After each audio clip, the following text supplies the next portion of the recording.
Welcome everyone. This is part 3 of our webinar series centered around basic needs. We are doing a webinar for each issue area today over the day. So we have education up next at 11, and then financial stability, health in our cross issue area application webinar 3 later on after education. So we're going to go ahead and get started. This webinar is being recorded. So if you have a problem with this, with your information being recorded, if you ask questions or anything, please make sure to sign off. We are providing a recording tomorrow. So you will find the recordings in the key procedure and dates files when we provide the hyperlinks to the videos.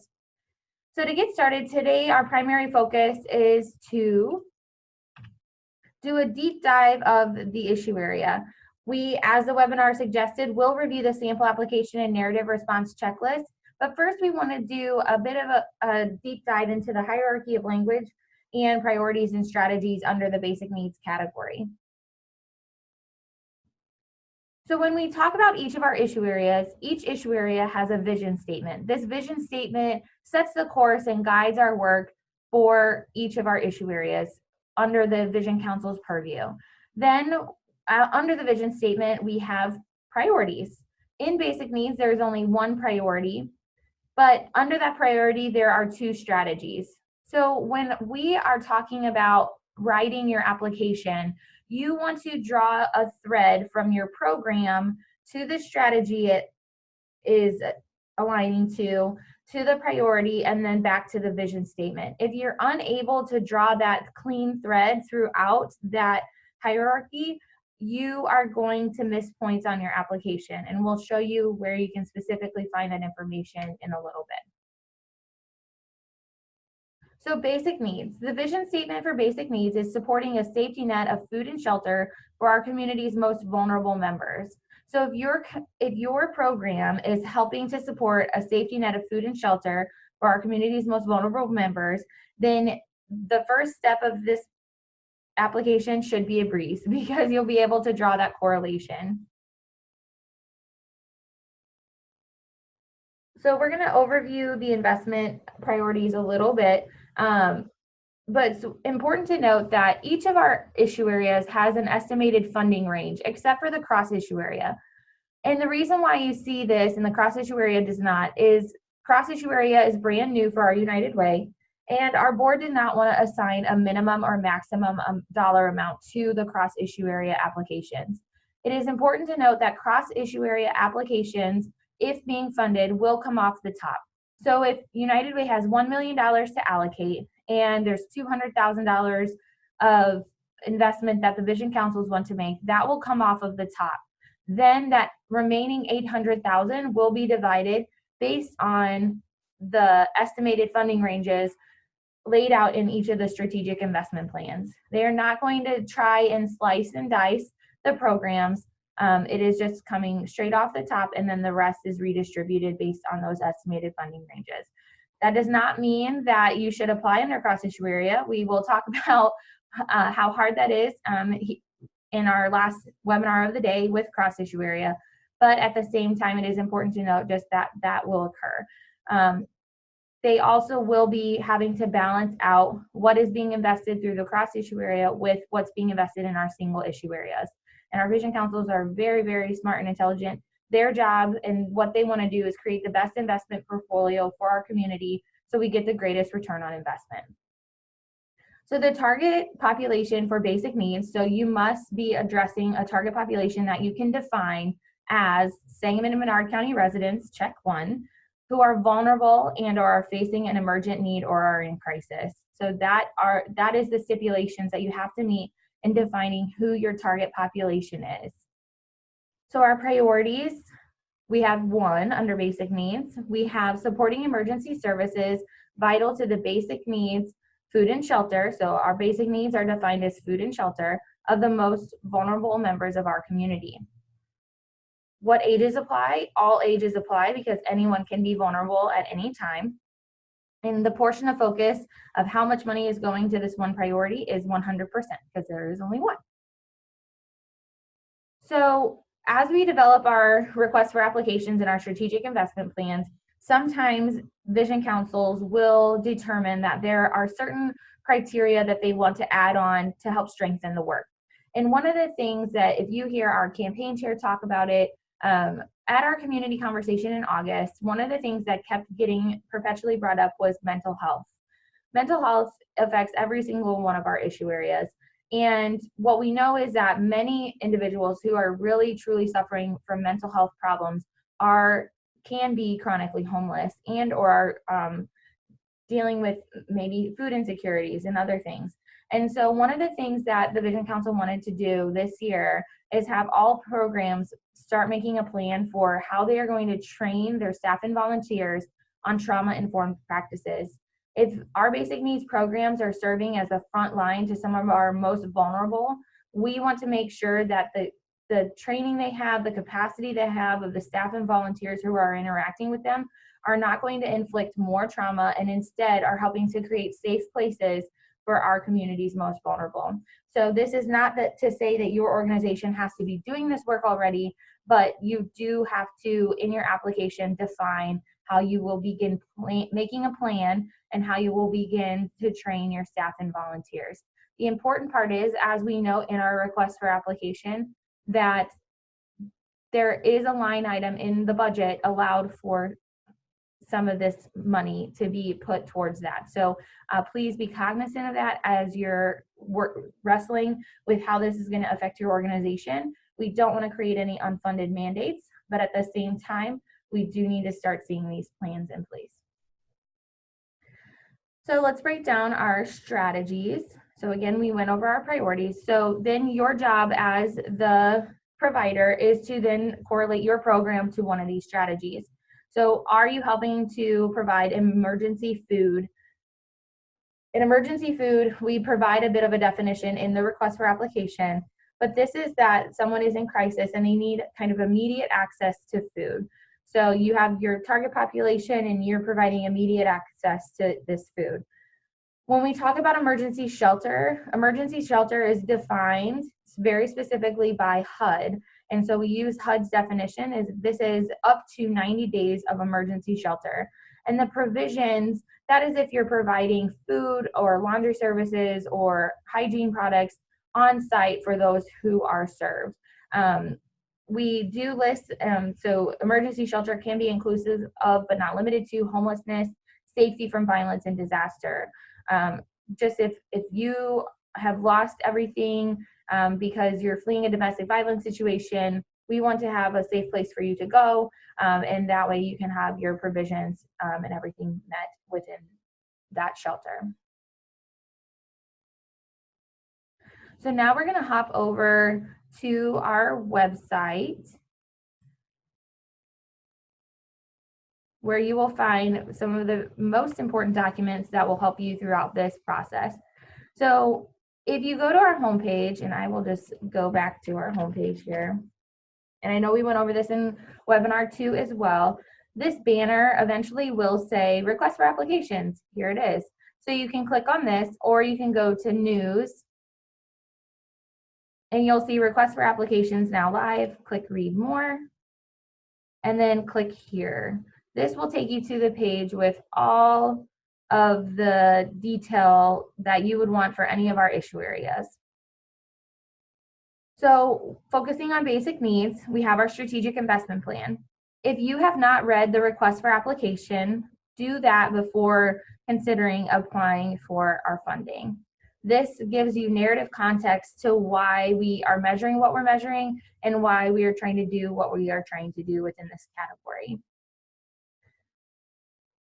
So then we have our procedure and key dates file. This, just an FYI, this will be where we post the recordings of these webinars. So if you have the links to these webinars will be posted when we update these documents. So what we do is we publish the sample application now. So there's no reason for you to keep waiting on the system to grant you access in December to start writing your narrative elements of your application. You can start doing that now. If you would like the Word version of this application, please do not hesitate to email myself or Mitch Baker, and we will get that to you right away. So this application will most likely not change. There might be a couple of little changes because of pending conversations with our volunteers regarding transportation, as well as within the budget. There is no in-kind line item, and that is something that we've heard from our programs that might be something of interest to them to help keep their budget without miscellaneous income and miscellaneous expenses. So that's something we are considering. We don't know if that will take place for this funding cycle or if it will impart changes later on, but that is just an FYI. But the basic questions will not change, and the basic format of this application will not change before December. And if there are any, we will make sure to let everyone who is applying know. So then we want to talk about the application narrative response checklist. This tool is developed to help you create the best narrative application possible. As funders, we know that when we ask a question such as describe your program, we rarely mean just describe your program. It tends to be a pretty loaded question with a lot of different layers. And some people are really good about guessing what layers those are, but we didn't want to make our programs have to guess. So we developed this narrative response checklist to help you work through each question in each section to really ask yourself, yes, I have drawn the connection between my program's mission and activities back to the mission and vision of the organization, right? So this question, the first question under program description is, how can we ensure that this program is not just chasing money, right? That this is truly a fit for this organization and that they're truly going to help us address our strategic investment plan. And then working your way down, you want to just be able to make a mental check mark of, yes, we have done this. When we talked about the issue areas and how you have to draw that thread from program to strategy to priority to vision statement, we have developed questions for you to help you do that. So first, you want to start out by, have you stated the priorities and strategies your program is specifically addressing? I know that sounds silly, but without having to flip all the way to the logic model section, we want our volunteers to be able to see, okay, X program is doing X priority and X strategy. And then you want to connect the dots to how you are helping to solve or address the vision statement. That's the second question. And then we have our priority questions, and then we have our strategies here. So with our strategies, if you have individuals have met their emergency food needs, have you specifically stated, again, we're checking back into this first question, have you stated that you are addressing priority 1, strategy 1? Have you described why your service is considered emergency food? Again, reading our request for application will help you define whether or not this is a good fit. Have you described how this program is meeting the needs of the most vulnerable in our community? Again, how is the population you're serving the most vulnerable? We don't have a definition of most vulnerable. We have ideas about what we mean by most vulnerable, and those are named in the request for application. But again, you have to then tell us how you have defined your target population. And then have you described how this program has made efforts to reduce barriers to access? And then same thing as we go for emergency shelter. So how does this meet HUD's definition? How is this program meeting the needs of the most vulnerable? What efforts are made to reduce barriers to access? And then describing the provisions that are provided on site if that is applicable. And then you can see the new section here with trauma-informed care. Have you described a plan or included content and methods for this work, for the trauma-informed piece? That is the new stipulation for this area. Making sure that you know where your program falls as far as, is it a pilot, new program, or existing program is important, so make sure to read through that section. We have very specific details to make sure you are hitting all marks on the budget and logic model sections.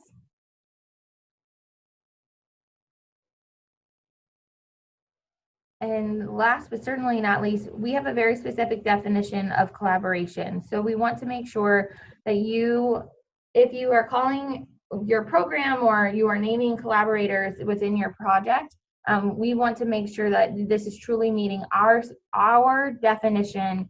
Collaboration has many different definitions, so it was important that United Way go out and state that this is our definition of collaboration. So if you have partnerships and other things that don't meet this definition, that's good and that's okay, but it doesn't need to take up this collaboration section in the application. And so that leads us to helpful tips on the application. So we are going to, I'm so sorry. We are going to, first, we provide you everything you need to be successful. So again, budget definitions, please make sure that your definitions meet our budget definition so we know what we're looking at in the application.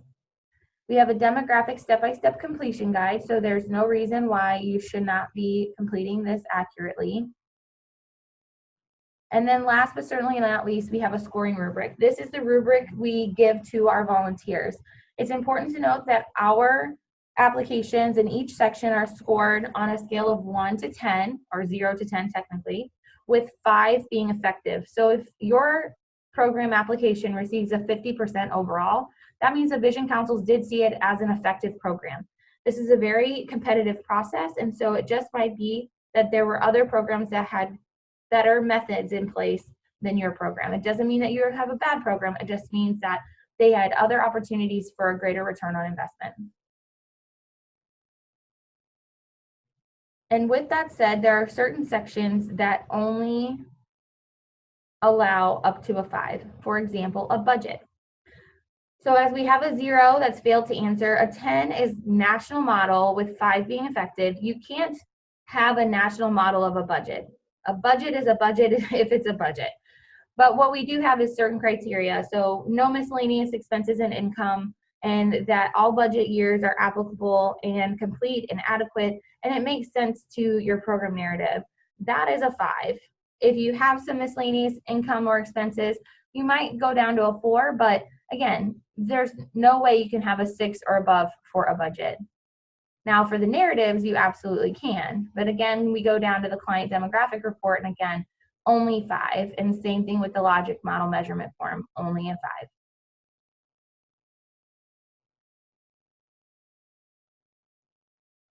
So with this tool, what we would suggest, and what we do always suggest, is that you have someone who is completely disconnected from your program read your program application.